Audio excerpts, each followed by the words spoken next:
जैसा कि आप सभी जानते हैं, कोरोना वायरस एक महामारी जिसने हम सभी के जीने का तरीका बदल दिया है। इसने हमारे काफ़ी कामों पर रोक लगा दी है। इस समय में सिर्फ वही काम चल रहे हैं जो कंप्यूटर की मदद से किए जाते हैं, और जैसे जैसे हम कंप्यूटर और इंटरनेट पर डिपेंडेंट होते जा रहे हैं, उसी तरह कंप्यूटर से जुड़े क्राइम्स भी बढ़ते जा रहे हैं। नमस्कार दोस्तों, मैं अनाहिता सिंह और आपका स्वागत है दी हैकर्स टॉक में।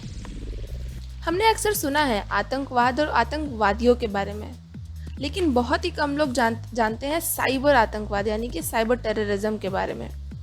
क्या है ये साइबर टेररिज्म? इसके कोई एक स्पेसिफिक डेफिनेशन तो नहीं है।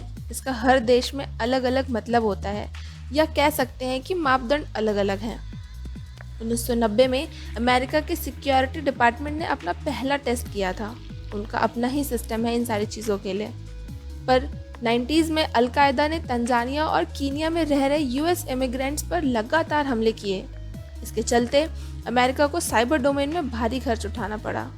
1999 में US naval post graduate school द्वारा की गई रिसर्च ने साइबर टेररिज्म की एक डेफिनेशन बताई थी।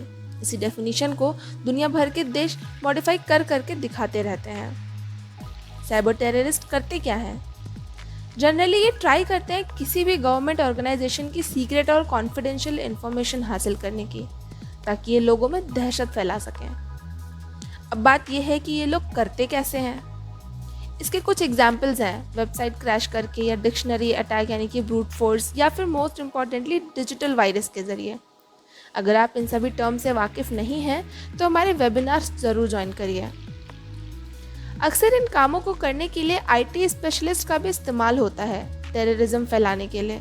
इनका आखिरी मोटिव यही होता है कि लोगों को कम्प्लीटली या पार्शियली हार्म कर सकें। अगर हम कुछ रिसेंटली हुआ एग्जाम्पल देखें साइबर टेररिज्म को लेकर, तो हाल ही में हुए पीएम केयर्स फंड से जुड़े केस को देख सकते हैं। साइबर सिक्योरिटी यहाँ पर एक बेसिस बनाती है मॉनिटर करने के लिए। साइबर टेररिज्म से जुड़े एक नाम है, आपने अक्सर सुना होगा, जिसे हम डार्क वेब कहते हैं। एक साइबर सिक्योरिटी फर्म साइफर्मा ने बताया कि उन्होंने इंडिया की कंप्यूटर इमरजेंसी रिस्पांस टीम यानी कि CERT-IN, जो कि देश की एक नोडल साइबर सिक्योरिटी एजेंसी है, उसको इस बारे में पहले ही बता दिया था। और भी बहुत से एग्जाम्पल्स हैं साइबर टेररिज्म के, और ये हर दिन बढ़ता ही जा रहा है।